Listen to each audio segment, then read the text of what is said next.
ये साधक का ओम वाइब्रेशंस के साथ। 10 महाविद्या में से माँ बगलामुखी और माँ तारा और माँ धूमावती आपको शक्ति दे सकती हैं, लेकिन किसी का बुरा नहीं करवा सकती।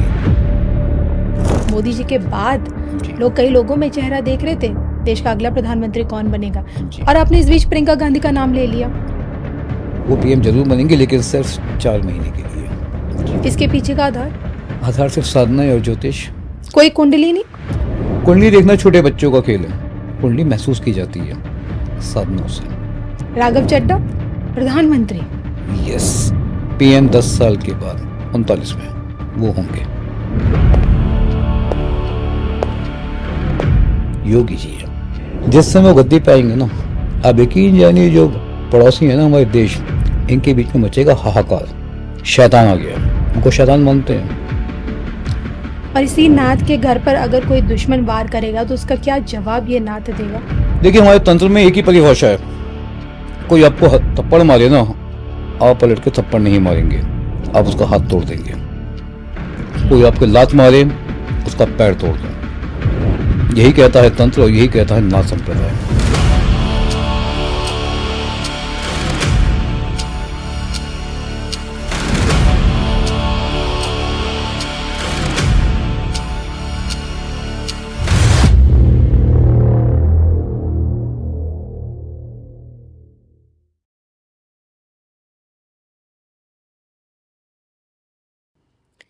नमस्कार, धर्मज्ञान के दर्शकों का स्वागत है। मैं हूं आपके साथ कविता राणा।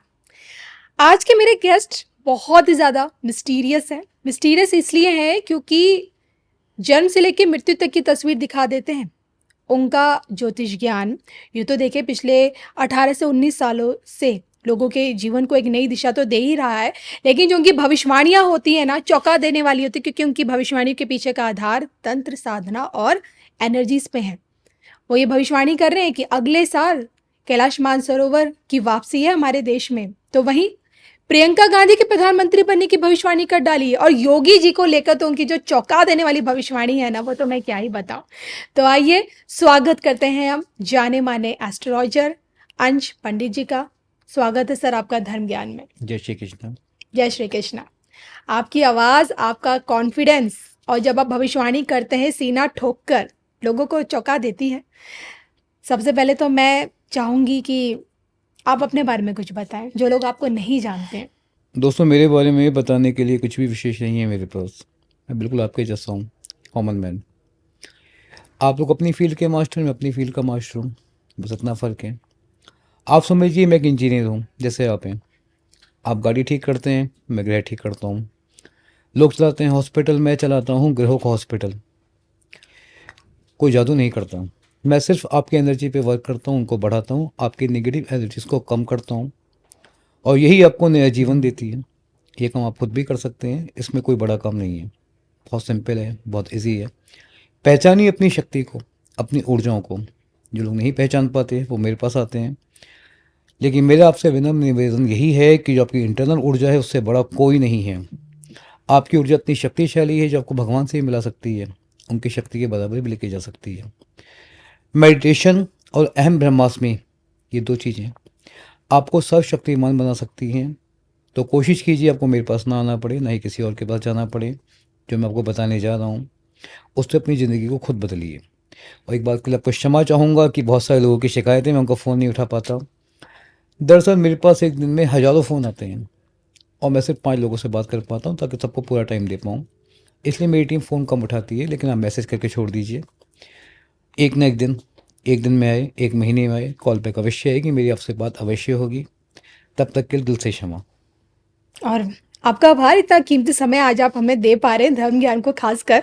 और धर्म ज्ञान के प्लेटफॉर्म पे आज प्रेडिक्शंस आपसे लेनी है, लेकिन इस वक्त जो हर जगह आपकी भविष्यवाणी जो वायरल हो रखी है प्रियंका गांधी को लेकर, मोदी जी के बाद लोग कई लोगों में चेहरा देख रहे थे, देश का अगला प्रधानमंत्री कौन बनेगा, और आपने इस बीच प्रियंका गांधी का नाम ले लिया।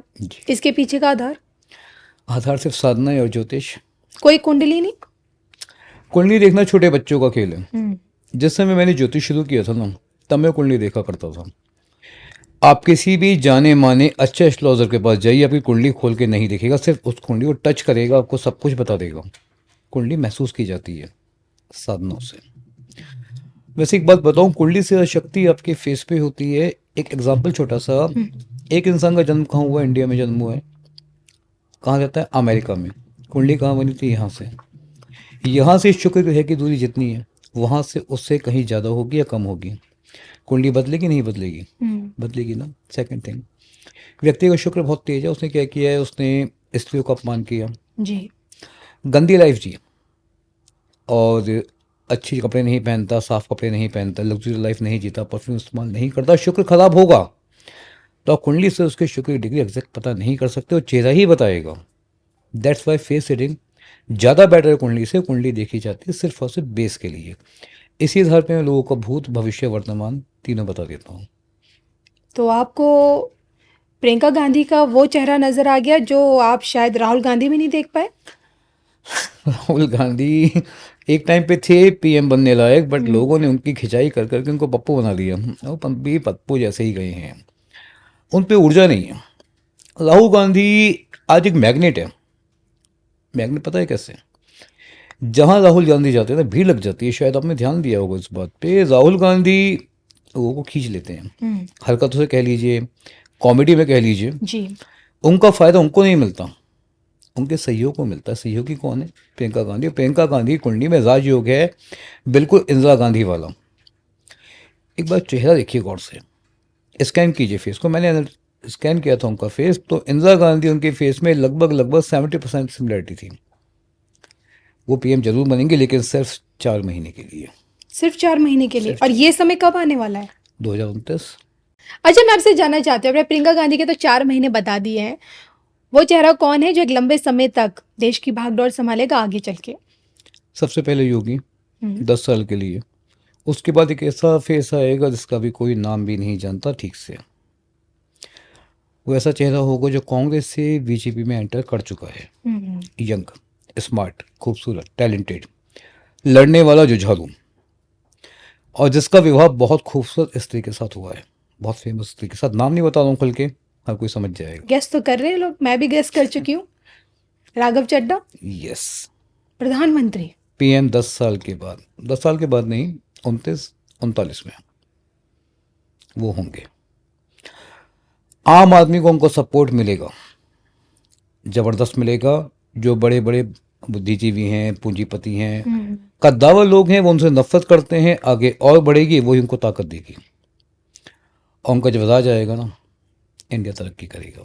आम आदमी की जो दुखाली है, गरीबी है, दुख दर्द है, ये सब खत्म करने वाले सिर्फ एक ही शख्स हैं, राघव चड्ढा। फ्यूचर में आज है मोदी जी और योगी जी। लेकिन इन सब के बीच जो बड़े बड़े कद्दावर चेहरे हैं, सबसे बड़ा जो देश के गृह मंत्री अमित शाह, उनके लिए क्या? उनकी ताकत बढ़ रही है और बढ़ेगी। योगी जी के आने के बाद उनकी ताकत आज से कई गुना ज़्यादा होगी।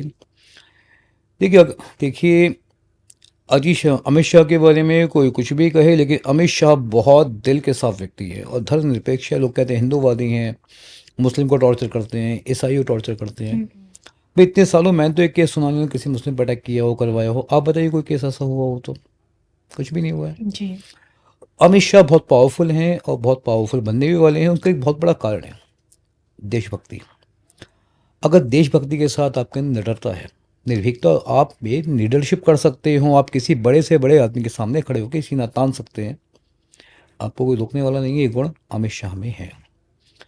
अजीत डोभाल, अमित शाह, दोनों की पावर आने वाले टाइम में अब से 3 गुना ज़्यादा होगी, ये सच है।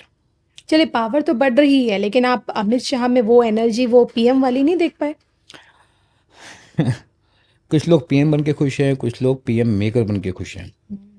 अमित शाह वो है, और यही करेंगे अब आने वाले टाइम में मोदी जी। मोदी जी अपना कार्यकाल पूरा नहीं करेंगे, कोई बीमारी नहीं होगी, कोई हादसा नहीं होगा। वर्ल्ड वॉर के बाद रक्तपात से इतने दुखी हो जाएंगे कि राजनीति का मुख्य पद छोड़ देंगे। राजनीति बैक से करेंगे, देश की सहायता करेंगे, सहयोग करेंगे, साधनाओं को बढ़ाएंगे। जी। पीएम पे नहीं रहेंगे, क्योंकि बंधन से वो तंग आ चुके होंगे, बंधन को छोड़ देंगे। और इसके पीछे का कारण वर्ल्ड वॉर बताएंगे आप? देखिए वर्ल्ड वॉर एक अलग चीज़ है। मेन बात है हमारी इच्छा। मैं यहाँ बैठा हूँ अपनी इच्छा से बैठा हूँ, जी।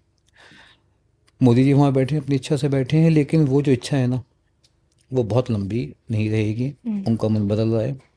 साधक इंसान क्या होता है, जब तक बैठा है जिद्दी है, जब मन आ गया ना यूँ छोड़ के चल देगा। यही होने वाला है। अच्छा देखिए, इन सब में ना एक चीज़ समझ नहीं आ रहा है कि कैसे प्रियंका गांधी की एंट्री कैसे हो सकती है, मतलब जिसका ना कोई सिर है ना कोई पैर है। मतलब आपकी ये भविष्यवाणी ऐसी लग रही है जैसे कि हवा में उड़ रही है। यस, हवा में उड़ेगी तभी तो ऊपर पहुंचेगी।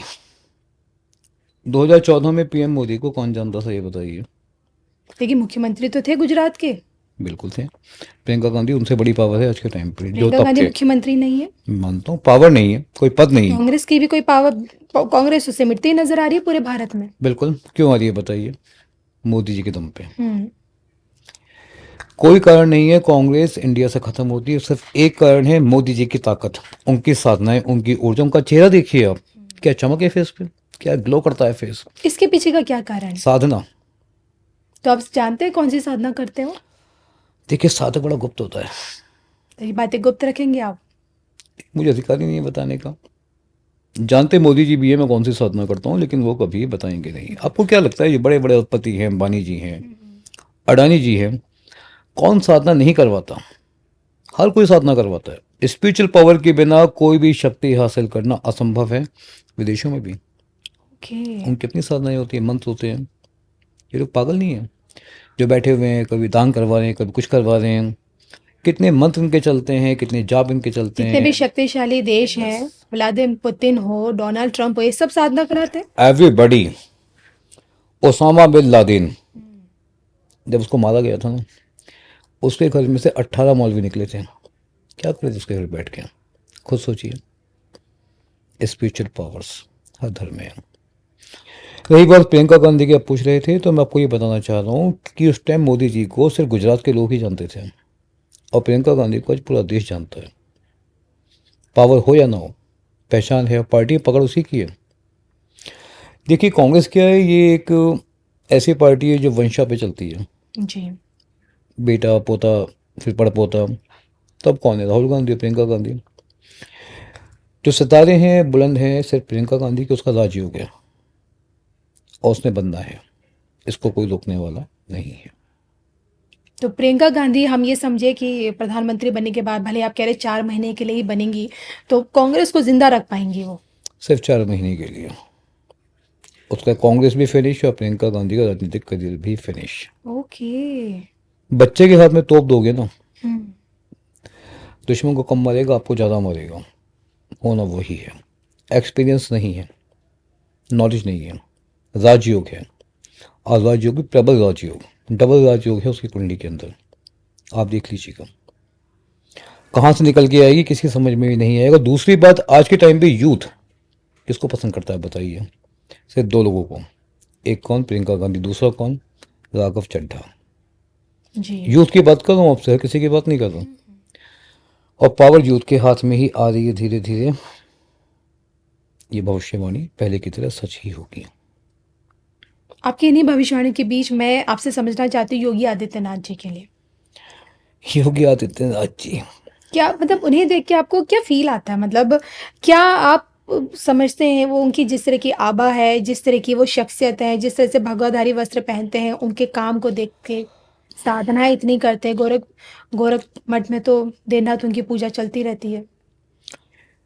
देखिए साधक होते हैं दो तरह के। एक होते हैं साधारण साधक जो नॉर्मल पूजा करते हैं, मंत्र जाप करते हैं। एक साधक होते हैं हमारी तरह उग्र साधक, जैसे मैं हूँ, योगी जी हैं। उनका ऑरा ही अलग है। उनको आप राजनीतिज्ञ नहीं कह सकते, वो तो एक सेवा के लिए पीएम बने, वरना उनके पास तो वैसे इतनी पावर थी। उनको आप क्या समझ रहे हैं। जिस समय योगी जी सीएम नहीं हुआ करते थे ना, उनकी एक आवाज़ पे पूरा एरिया बंद था। एक आवाज़ पे उन्होंने कहा दिवाली आज होनी है तो दिवाली उसी दिन होनी है। उन्होंने कहा आज मार्केट बंद होगा तो मार्केट बंद होगा।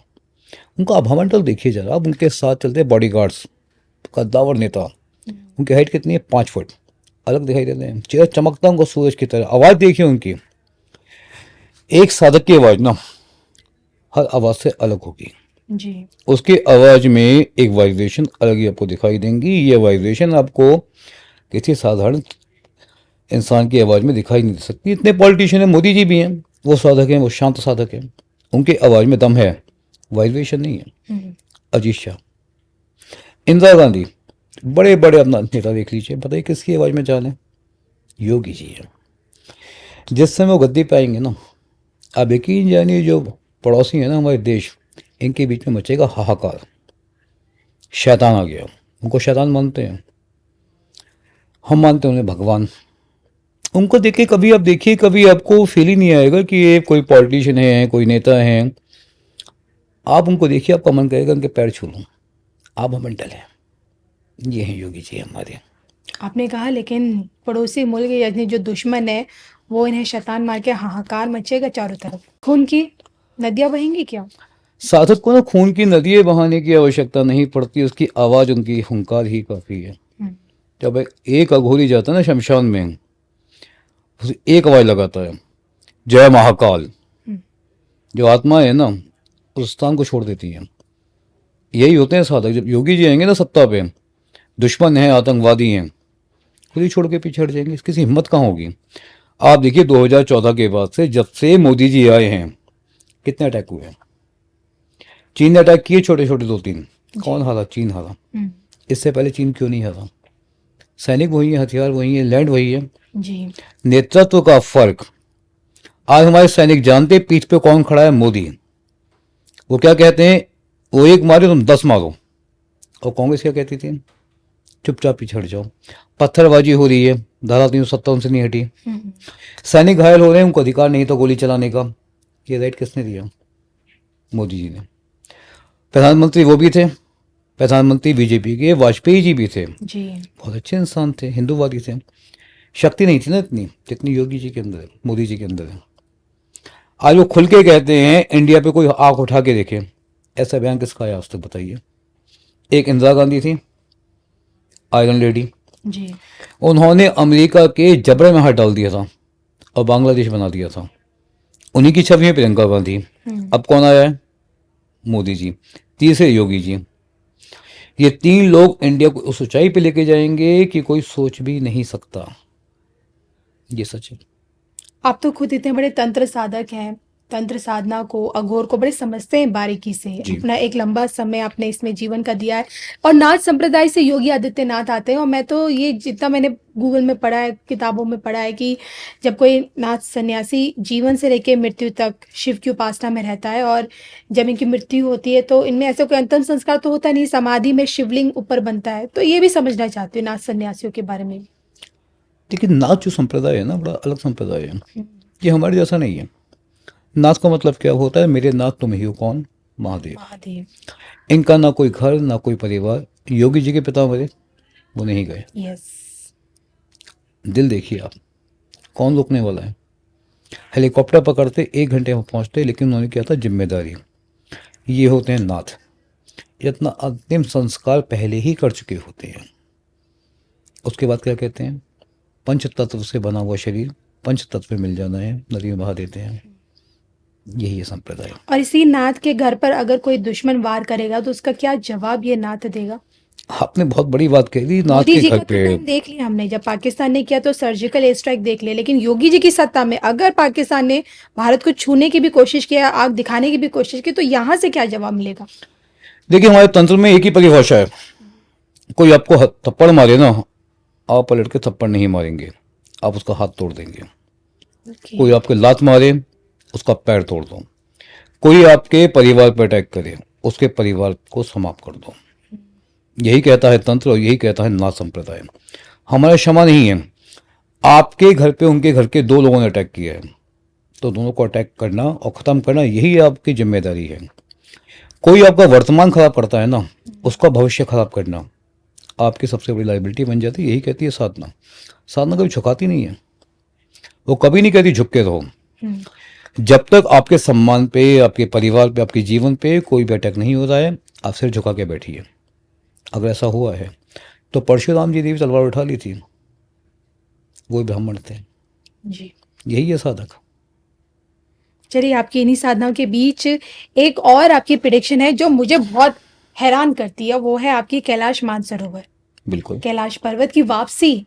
और वो भी चीन के जबड़े से। मतलब मैं सोच नहीं पा रही हूँ, चीन जिसकी अपनी विस्तारवादी नीतियों के चलते हर पड़ोसी देश से उसका विवाद है। और देखिए, नो डाउट कि आज भी चीन भारत से ताकतवर है, हमें ये बात माननी चाहिए। वो चीन जो अक्साई चीन तो देने में इतना वो कर रहा है, कैलाश मानसरोवर को ऐसे छोड़ देगा? भारत में वापसी हो पाएगी? बिल्कुल होगी। आप भूल रहे हैं हमारी गलती पे कौन है? मोदी जी। जो शिव भक्त है। जो शिव भक्त हैं, जो साधक हैं, वो चीन से रिक्वेस्ट नहीं करते। वो घर में घुस के कैलाश मानसरोवर को वापस लेके आएंगे, क्योंकि कैलाश मानसरोवर हम हिंदुओं का अभिमान है। धोखे से चीन ने हमसे लिया और हमारे एक नेता ने उनको दिया। ये गलती खत्म होगी, बहुत जल्दी खत्म होगी। आप क्या समझते हैं मोदी जी को? वो शांत बैठे हैं ना? तैयारी है।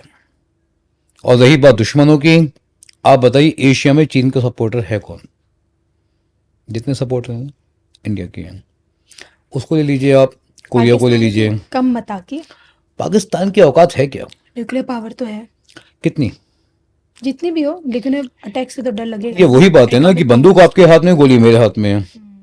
न्यूक्लियर पावर का यूज वो बिना अमेरिका की परमिशन के नहीं कर सकता, और अमेरिका कभी भी उसको परमिशन नहीं दे सकता इंडिया के अगेंस्ट, क्योंकि वो जानता है अगर एक बार ऐसा हो गया तो उसका इंडिया क्या करेगा, ये हर देश जानता है। दूसरी बात, कोरिया, जापान, जितने देश हैं सब इंडिया के साथ हैं। रूस, इतनी बड़ी पावर, इंडिया को किसने हाथ भी लगाया? आपको याद है 71 में क्या किया था रूस ने? पूरी दुनिया झुका दिया था उसने अपने सामने। आज भी वही हाल है। आज तो पुतिन बैठा है वहाँ पे, जो दोस्त है मोदी का। तो इससे आप निश्चिंत रहिए। दिखने में जो बड़ा होता है ना, शक्ति उसमें नहीं होती। शक्ति वहाँ है जो अंदर बैठा हुआ है।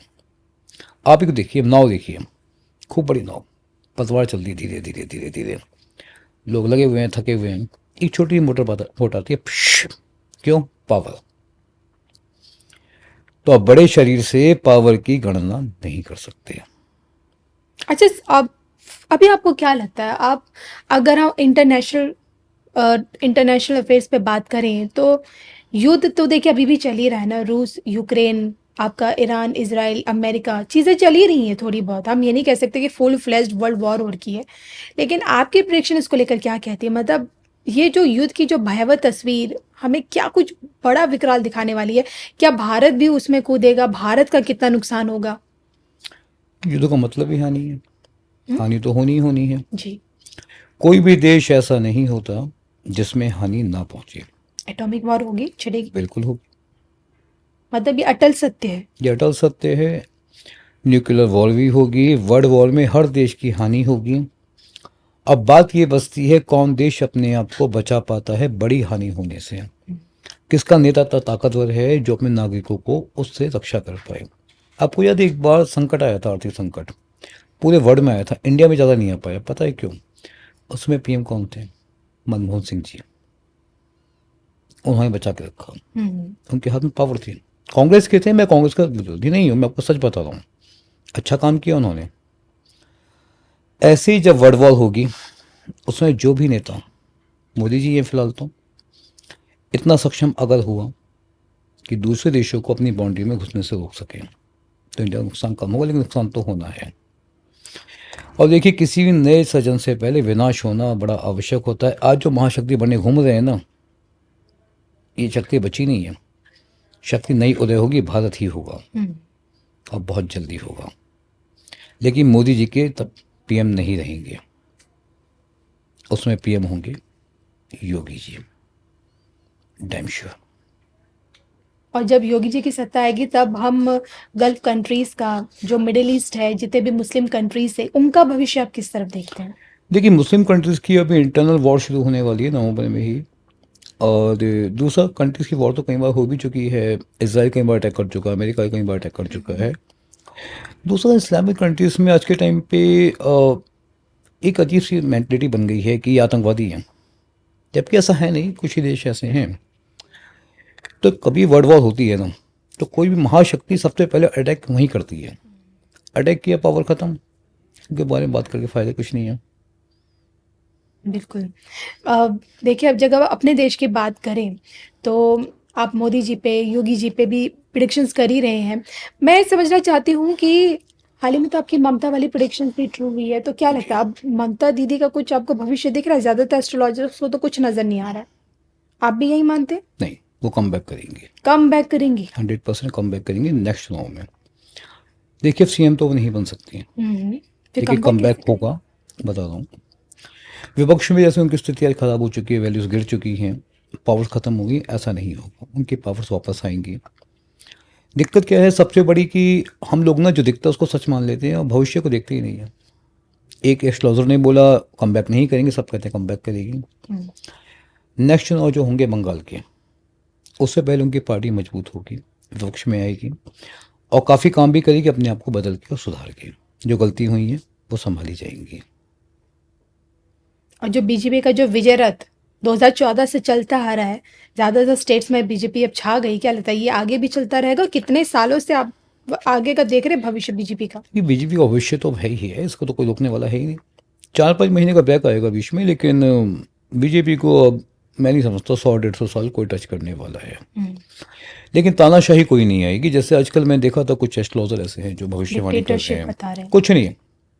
लोकतंत्र ऐसा का ऐसे ही रहेगा, चुनाव होते रहेंगे, जीतेगी केवल और केवल बीजेपी। और सबसे मेन बात, कांग्रेस के कुछ ऐसे चेहरे जिनका नाम बहुत बड़ा हो रहा है या हो चुका है, वो भी बीजेपी ज्वाइन करेंगे 2030 तक, ये श्योर है। चलिए, इन सब के बीच जिनके आप मास्टर है वशीकरण के, वो भी मुझे समझा के जाइए, वशीकरण, क्या होता है, सच में होता है? देखिए कविता जी, वशीकरण करने वाले बड़े ज्ञानी लोग हैं आज के टाइम पे। मैं तो खैर इतना ज्ञान रखता नहीं हूँ, हैं कुछ लोग, मैंने देखा था अभी, मुंडमाला भी पहनते हैं, बड़े बड़े चोगे से पहनते हैं, पता नहीं गर्मी नहीं लगती उन लोगों को। खैर मुझे तो उसमें गर्मी लग रही है, उनको नहीं लगती। यहाँ तक के बड़े बड़े तिलक लगाते हैं। बल्कि एक महाराज मैंने देखे थे अभी, कौन सा चैनल था याद नहीं आ रहा, यहाँ तक तो उनके बाल थे पूरे सफ़ेद पे, फेस पे सफ़ेद चूना लगा रखा था। उस पर कमेंट पढ़े मैंने, बड़े अच्छे कमेंट थे। कोई बोला फेशियल कर लो, किसी ने कहा कोल्ड क्रीम लगा लो, चूना क्यों लगा रखा है।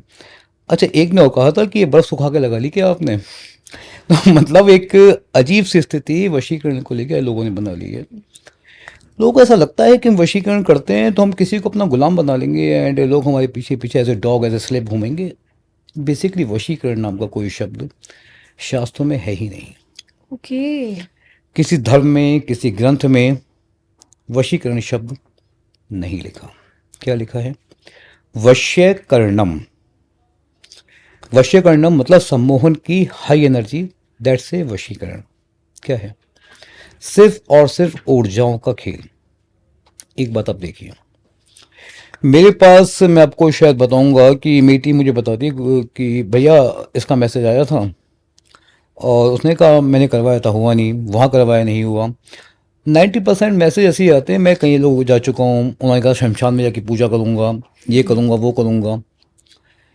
इन 18 सालों में मैंने किसी को आज तक शमशान में बैठ के वशीकरणम की साधना करते नहीं देखा। कैसे करोगे? शमशान क्या है?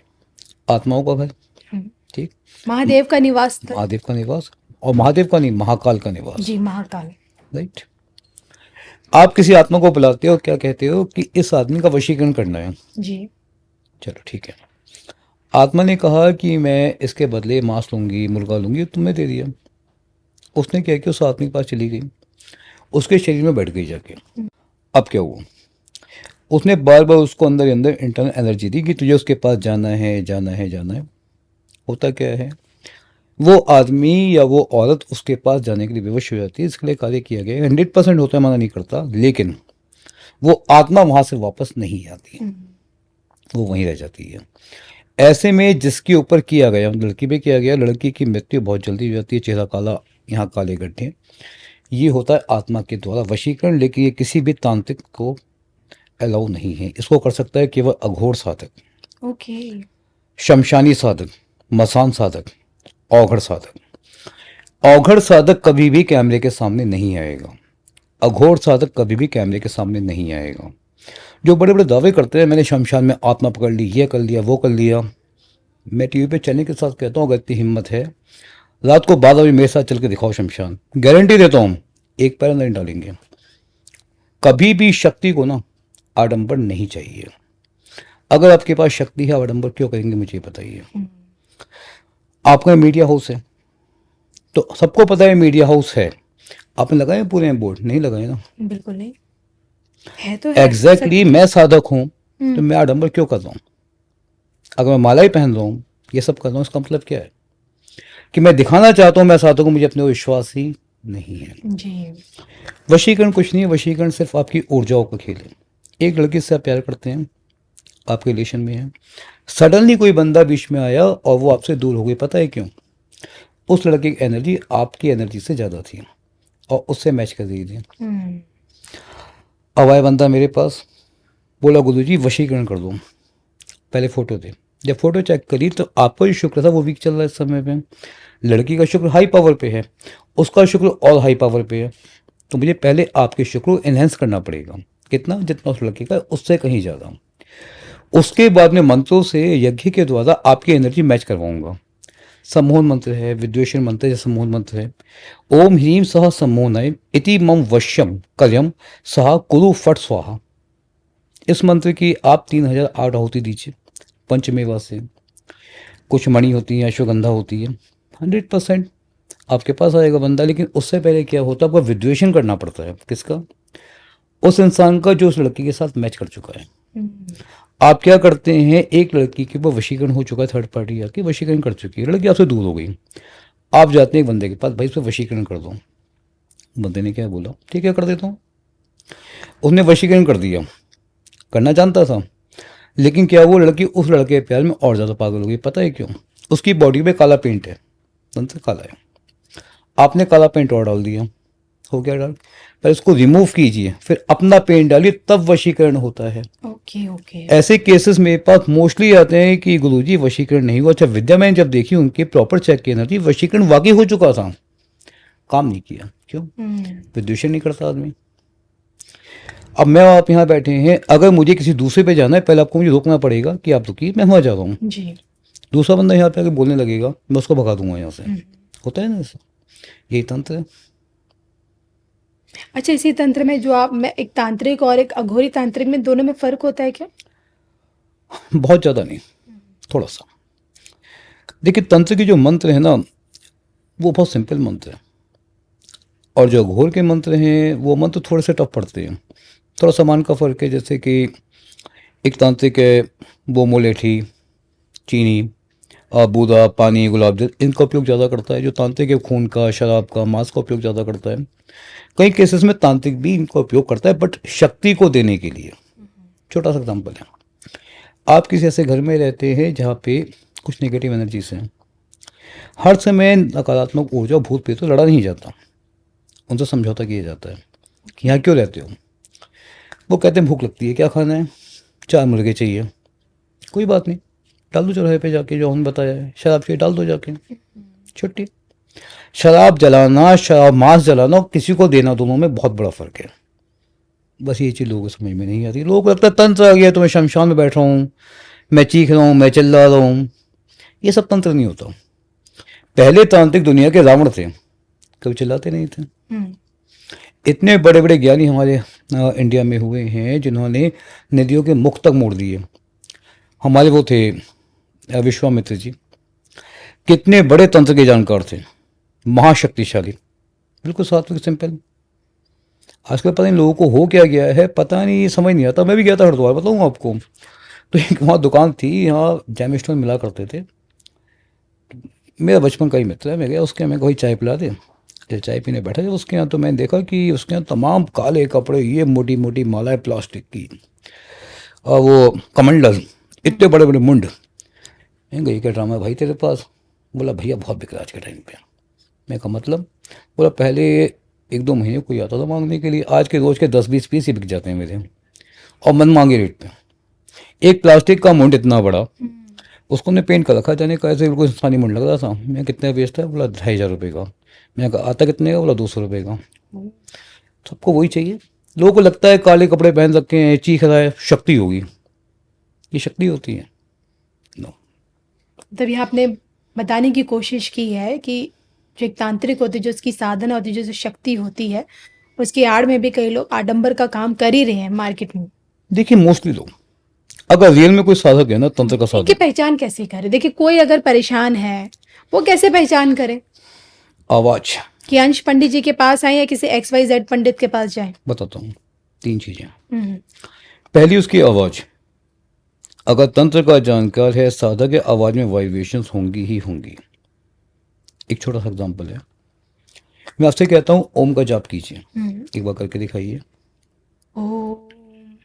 चलिए, अब एक साधक जो ओम का जाप करेगा वैसे नहीं करेगा, मैं आपको बताता हूँ। आडम्बर नहीं है। ओम,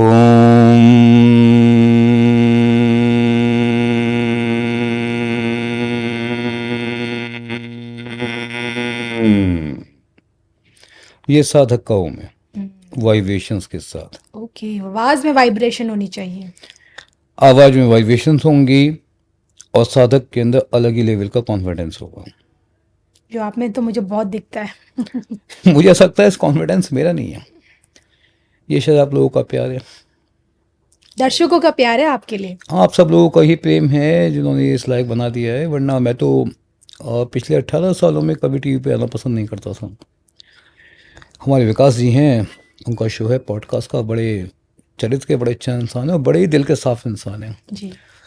एक बार उनसे मुलाकात हुई थी, बोले कभी आइए शो पे। मैं आया था नोएडा, छोटी बहन रहती है यहाँ पे, मैं कहा चलो मिलता हूँ, कर लिया पॉडकास्ट, बस तब से 2-4 पॉडकास्ट कर लिए हैं।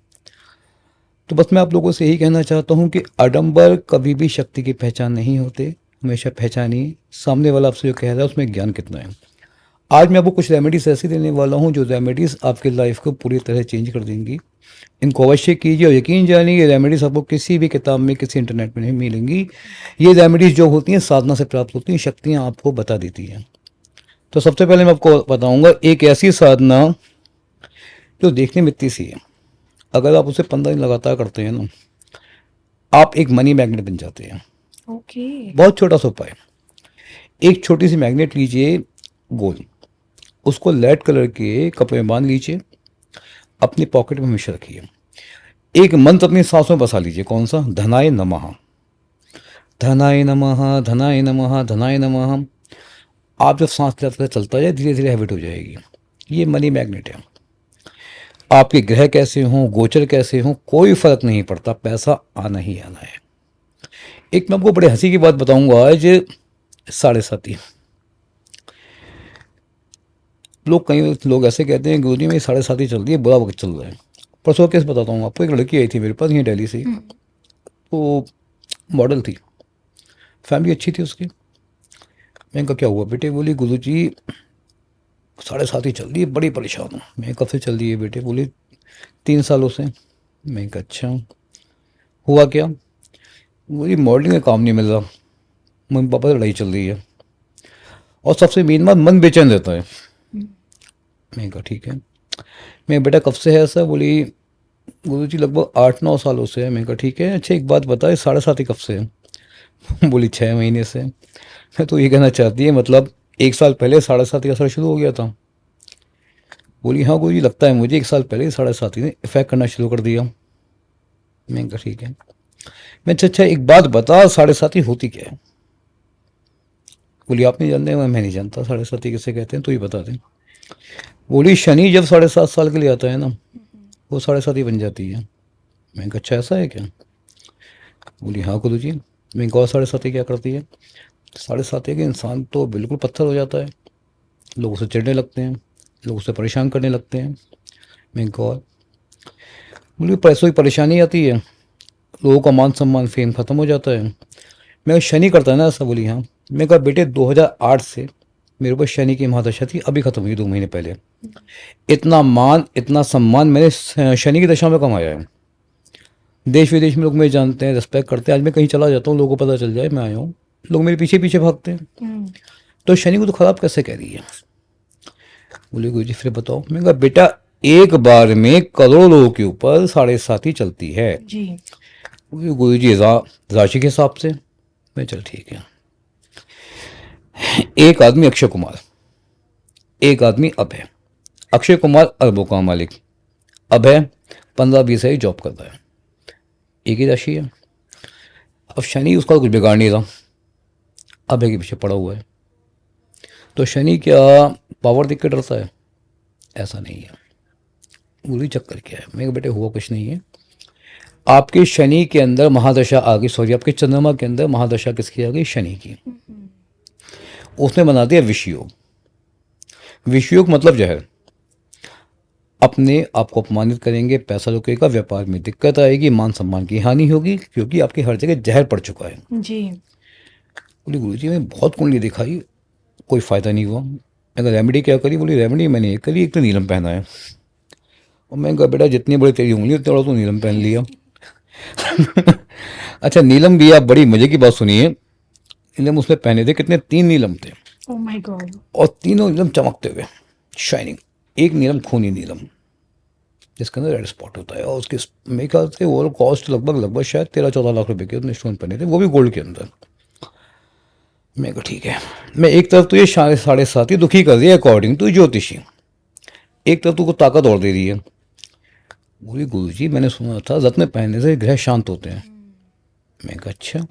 मैं कहा रत्न यहाँ पहनते हैं, सनलाइट पड़ी या कोई भी लाइट पड़ी, बॉडी के अंदर रंग गया नीलम का, वो शांत होंगे और बढ़ेंगे। नहीं बढ़ेगी। सिंपल सी बात है।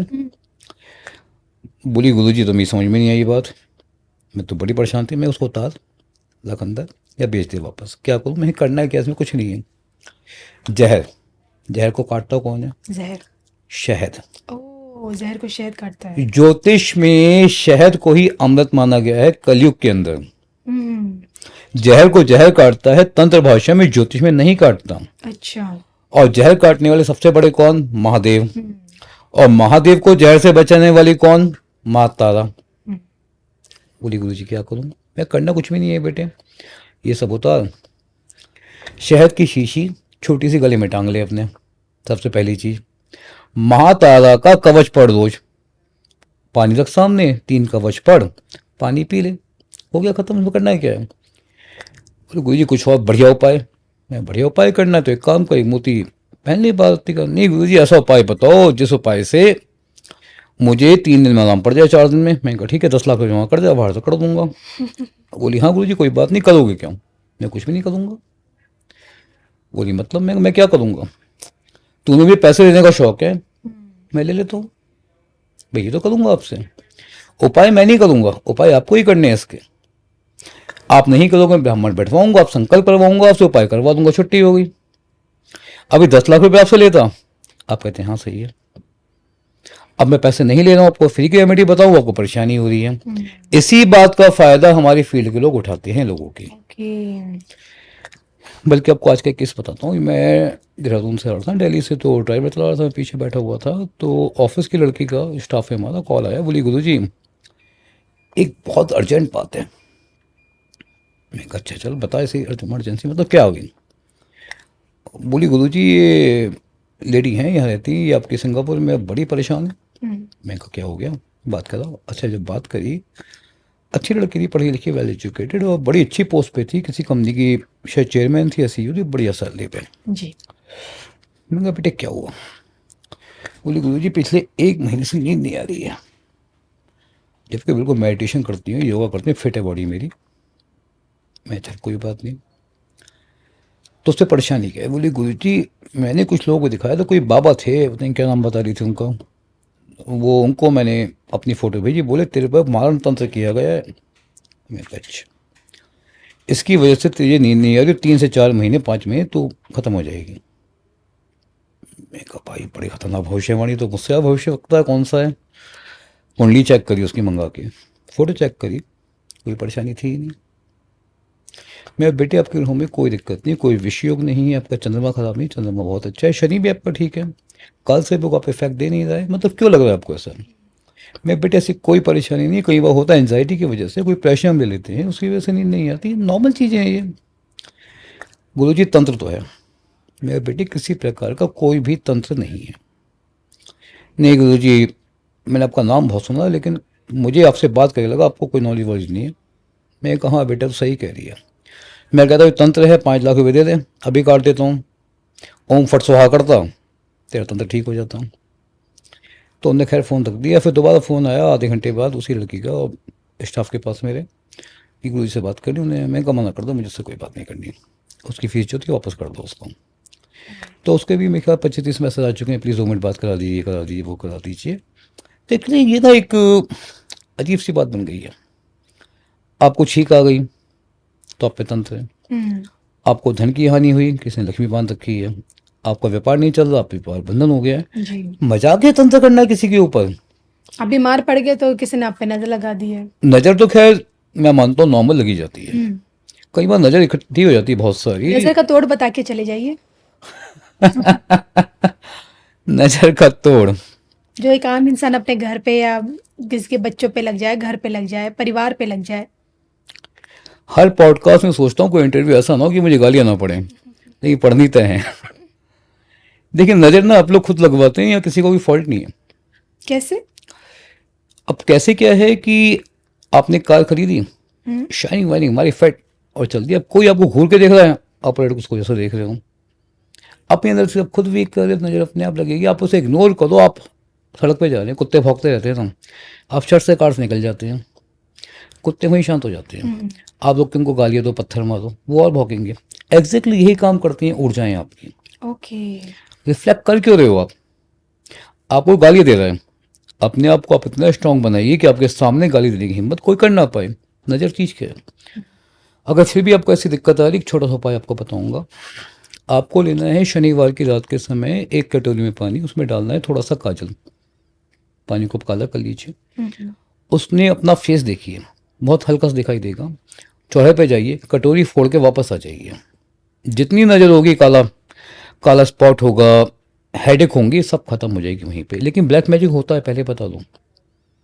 ब्लैक मैजिक तब किया जाता है जब उसके आपसे कोई बहुत बड़ा काम निकलवाना है, प्रॉपर्टी बिकवानी है, आपसे पैसा वापस लेना है, लव रिलेशनशिप है, या आपसे कोई बड़ा बदला लेना है। मुझे तो लगा सिर्फ बंगाल में ही होता होगा। बंगाल? बंगाल से उत्पत्ति हुई है क्या काले जादू की? नहीं, बंगाल से नहीं हुई है। काले जादू तो रावण ने शुरू किया था ये। हुआ क्या था, रावण जो था शिव जी को बड़ा मानता था। मानता क्यों था? क्योंकि एक बार वो पहुंचा उससे लड़ने के लिए बाली से। अच्छा, बाली से ताकतवर ना, पटक पटक के मारा उसको। रावण डर गया, बोले बाली से, बाली तूने मुझे मार दिया, किसी और में हिम्मत नहीं है। बोले अच्छा ऐसी बात है, जा कैलाश चला जा। और देखा कैलाश पे महादेव जो हैं बैठे हैं, अपनी धुनी रमाए। उन्होंने कहा चलो महादेव को लेके चलता हूँ साथ में। उन्हें पूरे पहाड़ उठा लिए इस प्रकार से हाथों में। अब पार्वती डर गई, हिलने लगी, तो शिव जी ने पैर के अंगूठे से दबा दिया पहाड़ को। रावण के हाथ पिसने लगे, उसने रोना शुरू कर दिया। जब रोना शुरू किया तो उसने प्रसन्न करने के लिए क्या रचा? शिव टाटव। जटाटवी गल जल प्रवाह पावित स्थले गले लंबे लंबे ताम्बुजंग तुंग मालिकाम, के रावण का है। उसने 300 साल लगातार शिव तांडव का पाठ किया। शिव तांडव ऐसा स्तोत्र है जो महादेव को प्रसन्न कर देता है। तो महादेव ने कहा बेटे क्या चाहता है? छोड़ दूं? बोलना छोड़ो मत महादेव, मुझे तंत्र सिखाओ कैसे कहते हैं।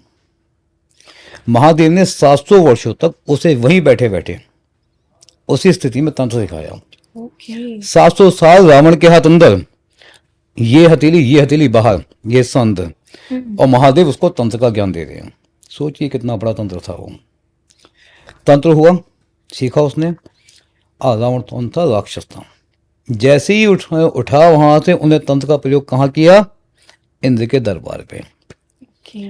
अप्सरा नाच रही थी, हो गई बेहोश। इंद्र भागे विष्णु जी की शरण में। विष्णु जी बोले भाई पता नहीं क्या हुआ, महादेव के पास चलो। अब महादेव बोले मुझे कैसे पता होगा यार, मैं तो पूजा कर रहा था। तुम बैठो, तुम कोल्ड ड्रिंक पियो बैठ के अपना आराम से, मैं पता करता हूँ। उन्होंने फ़ोन किया रावण को, भाई रावण कहाँ है? रावण ने किया व्हाट्सअप, भाई मैं आ रहा हूँ। शिव जी आया वहाँ पे, बोले भाई तैने क्या किया है? बोले कुछ नहीं प्रभु, आपकी विद्या थी उसको चला के देख रहा था। तो रावण बोले भैया तूने बेहोश तो कर दिया उसको, अब सही तो कर। रावण बोले मुझे इतना ही पता है बस, इसका इलाज नहीं पता मुझे। अब महादेव बोले, अब वो बोले इंद्र महादेव से भाई इसको ठीक करो अप्सरा को। बोले भाई तंत्र की कोई काट नहीं है, ओके। तंत्र काटा ही नहीं जा सकता। दुनिया का कोई भी इंसान आपसे कहता है तंत्र काट दूंगा, दुनिया की हर भाषा में आपका बेवकूफ़ बना रहा है। आप केवल तंत्र को रिवर्ट कर सकते हैं बस। अप्सरा बेहोश थी, बोले समय बीतेगा, तंत्र का असर खत्म होगा, खड़ी हो जाएगी। वो था तंत्र। आज भी मेरे पास बहुत लोग आते हैं, कतई महामूर्ख कहूँगा उन्हें, पूछिए क्यों। मैं कहता हूँ भाई तेरे पे नेगेटिव एनर्जी का प्रयोग किया गया है, तेरे काम को बांधा गया है। जी। कई केसेस में ऐसा भी हो जाता है, हम्म। गुरु जी काट दो, भाई मैं तो नहीं काट सकता। इलाज क्या है, इसको रिवर्ट करूंगा, जहां से वो आया है वो इंसान बर्बाद हो जाएगा। तरीका यही है। गुरु जी हमें तो किसी का बुरा करना नहीं है, तो फिर मेरे पास क्या कर रहा है। गुरु जी मैं गया था 1 साल पहले उसके पास, उन्हें कहा था तुमसे काट दूंगा, मैं कहा काट दिया, बोला हाँ। मैं कहा फिर परेशान क्यों है। मैं आपको चैनल पे, आपके धर्म चैनल पे ये बात इसलिए बता रहा हूँ कि तंत्र की कोई भी काट नहीं है। तंत्र एक बंदूक है, गोली चली है, मृत्यु होगी, आपकी हो या चलाने वाले की, और डिसाइड आपने करना है। जी। दिस इज द तंत्र। और क्या, अच्छा, तंत्र क्या हर हर व्यक्ति पे काम कर सकता है? तंत्र किसी भी व्यक्ति पे कराया जा सकता है? कल को मैं अगर एग्जाम्पल के तौर पे पूछ लूँ, योगी आदित्यनाथ जो खुद इतने बड़े तपस्वी हैं, नाथ संप्रदाय से आते हैं, 9 नाथ 84 सिद्धों की शक्तियाँ कहते हैं उनके साथ चलती है, मतलब जो इंसान ऑलरेडी उसकी पॉजिटिव ऑरा इतनी स्ट्रांग है, तो उन पे किया जा सकता है क्या? तंत्र पे भी किया जा सकता है, लेकिन उन पे तंत्र करने के लिए इंसान को उनसे ज़्यादा पावरफुल बनना पड़ेगा। ओके। कई बार ऐसा भी होता है कि एक इंसान पे एक इंसान तंत्र नहीं करता, पूरा समूह बना कर अटैक करता है। अच्छा। लेकिन होता है क्या, साधक के सुरक्षा कवच इतने मजबूत होते हैं कि उनको भेदना आसान नहीं होता। हर साधक अगर साधना के बारे में बात कर रहा है, वो पहले अपने आप को स्ट्रॉन्ग करता है।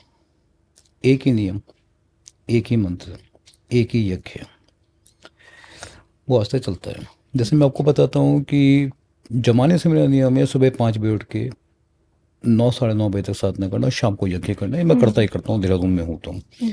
नहीं हूँ तो मेरे नाम पे मेरे ब्राह्मण करते हैं, करते जरूर हैं। अगर मैं छोड़ूंगा तो मेरी शक्ति कमज़ोर पड़ेगी, और श... जो मेरे दुश्मन हैं वो मेरे पे अटैक करेंगे, जो मैं होने नहीं दूंगा। अच्छा, इन सब के बीच जब तंत्र मंत्र की बात आती है, बांग्लामुखी माता का भी नाम जिक्र आ जाता है। बगलामुखी माता, पीताम्बरा माता, ये कोई शक्ति नहीं है, ये महाशक्ति है। बगलामुखी की विशेषता ये है, इसका साधक कभी भी किसी के साथ गलत नहीं कर सकता। अगर बगलामुखी साधक है ना, आप रक्षा कर सकते हैं, किसी पे गलत तंत्र का अटैक नहीं कर सकते, ये आपको ही खत्म कर देंगे। रावण ने गलती की थी, मिला था उसको परिणाम उसका। 10 महाविद्या में से माँ बगलामुखी और माँ तारा और माँ धूमावती आपको शक्ति दे सकती हैं, लेकिन किसी का बुरा नहीं करवा सकती। ओके। और अगर हम उसी शक्ति से किसी का बुरा कर रहे तो फिर? वो शक्ति आपको खत्म कर देगी। Okay okay. महाशक्ति रुद्र शक्ति है। और सबसे खतरनाक इनमें से माँ धूमावती है। इनकी पूजा कोई सुहागन नहीं करती। क्यों? क्योंकि माँ धूमावती विधवा है। अच्छा। आप जानते हैं कैसे? नहीं। मैं बताता हूँ। एक बार क्या हुआ, ये जो अपनी वो थी माँ पार्वती, ये कहीं स्नान करने के लिए, गणेश जी बोली भाई तू बाहर बैठ जा, जरा पहला दे। महादेव आ गए, सब जानते हैं। सिर कट गया उनका, गणेश जी का। अब जो अंदर से माँ पार्वती आई, उन्होंने देखा बेटे का सिर कटा पड़ा है। उन्होंने जो घूर के देखा, उसको, इनके गणों को आधे जल गए, आधे भाग गए। नंदी जी से उनका स्नेह था। नंदी जी कहे, बोले किसने किया है? बोले महादेव ने। अब जो उन्होंने देखा गुस्से, तो वाइब्रेशन जो बॉडी के अंदर ऊर्जाएं, उनके एक के 10 रूप बन गए। अब शिव जी बोले 10 रूप से अकेले बचना तो मुश्किल होगा। शिव जी 10 रूप लेके 10 दिशाओं भागे। शिव जी की रफ्तार बहुत तेज है, 9 रूप उनके पीछे भागे। लेकिन जो माँ धूमावती वायु है, ये इन्होंने वायु रूप में जाके महादेव के उस रूप को पकड़ के खा गई। उन्होंने जैसे ही खाया, वैसे ही बाकी 9 देवियां शांत हो गई। शिव जी जमीन पे लेट गए। उस समय सारी शक्तियां माँ काली के रूप में पार्वती के अंदर आई, और पार्वती का पैर पड़ गया किसके ऊपर? महादेव के। उनकी जीभ आ गई बाहर। अब 9 देवी एक तरफ खड़ी हुई और धूमावती एक तरफ खड़ी हुई। 9 देवी कहाँ खड़ी हुई? शिव जी के 9 रूपों के साथ, वो अकेली। जैसी वो अकेली आई और सबने उनको देखा, तो हमने कहा क्या किया तुमने? अपने पति को खा गई। अब उनको बड़ी लाज आई, मैंने क्या किया। उन्होंने तभी वैधव्य रूप ले लिया, और तब से लगातार साधनाओं में लीन है। हर देवी हर शक्ति कोई ना कोई कार्य करती है, वो कोई कार्य ऐसा नहीं करती, सिर्फ साधना करती है। इसे उनका रूप बड़ा तांत्रिक है, बड़ा ही जबरदस्त रूप है। किसी भी इंसान की फोटो के ऊपर धूमावती मंत्र की सरसों आप मार दीजिए, बीमार पड़ना उसका तय है, कोई रोक नहीं सकता उसको, लेकिन मंत्र पता होना चाहिए आपको, वो समय पता होना चाहिए क्या है, और सबसे मेन बात आपका खुद का कवच पता होना चाहिए। आप मंत्र पढ़ रहे हैं ना, 90% ऊर्जा सामने लगेगी, 10% लगेगी आपके ऊपर। ओके। आपका कोई स्ट्रांग नहीं है, दिक्कत आपको भी आएगी। यह है माँ धूमावती।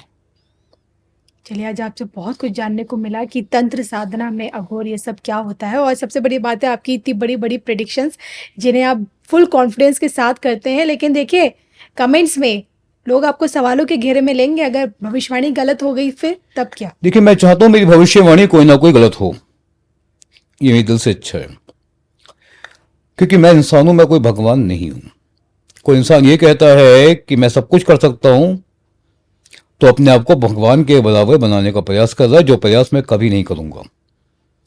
इंसान बन के पैदा हुए हैं, गलती मैं भी करूंगा, गलती आप भी करेंगे। अगर मुझसे गलती हो रही है, आप मुझे उसके लिए कह सकते हैं, और कहने की भाषा आपकी अपनी है। सभ्य या असभ्य, आपके परिवार आपका कुल जानता होगा, और कुल ही आपका बताएगा आप किस प्रकार की भाषा में बात कर रहे हैं।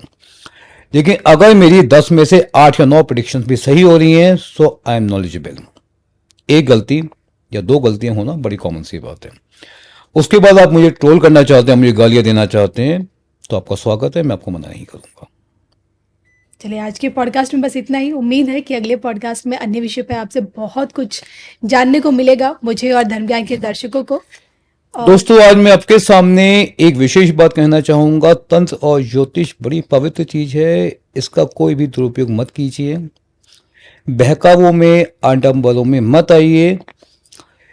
कभी भी छोटी परेशानी को लेके किसी भी साधक या किसी ज्योतिषी के सामने बहुत बड़ी बड़ी बातें मत कीजिए, रोना मत कीजिए।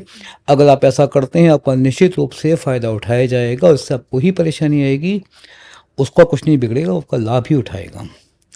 छोटी छोटी बीमारियों के लिए बहुत सारे मंत्र हैं, बहुत सारी रेमेडीज हैं, जैसे मैंने आपको भी बताया है पैसे का। अगर आपका व्यापार नहीं चलता, उपाय मैं आपको बताता हूँ। आप शनिवार की रात को एक नीम की लकड़ी की कील बना लीजिए, अपने व्यापार स्थल के बाहर ठोक दीजिए। आपका काम कितना भी खराब हो, 100% चलेगा। अगर आप कर्जों से परेशान हैं, आपको कोई बड़ा काम नहीं करना है, आपको रोज सुबह महादेव के मंदिर जाना है, लाल मसूर की दाल जल के साथ महादेव को अर्पित कर देनी है, ऋण मुक्तेश्वर महादेव के पाठ करने हैं 3 पाठ रोज। बड़े से बड़ा कर्ज आपका वहीं उतर जाएगा। अगर शरीर में आपको कोई भी रोग हो रहा हो ना, एक पानी वाला नारियल लीजिए, उसको बीच में से काटिए, उसका पानी निकाल दीजिए, उसके अंदर 3 सिक्के रख दीजिए तांबे के, बंद कर दीजिए, बांध दीजिए, सिर से घुमाइए, और ले जाके किसी भी नदी में डाल दीजिए। आपके जितने भी रोग हैं 100% खत्म हो जाएंगे। और मैं आपको एक ऐसा विधान बताता हूँ जो कैंसर को भी खत्म कर देगा, कैंसर को भी। जी।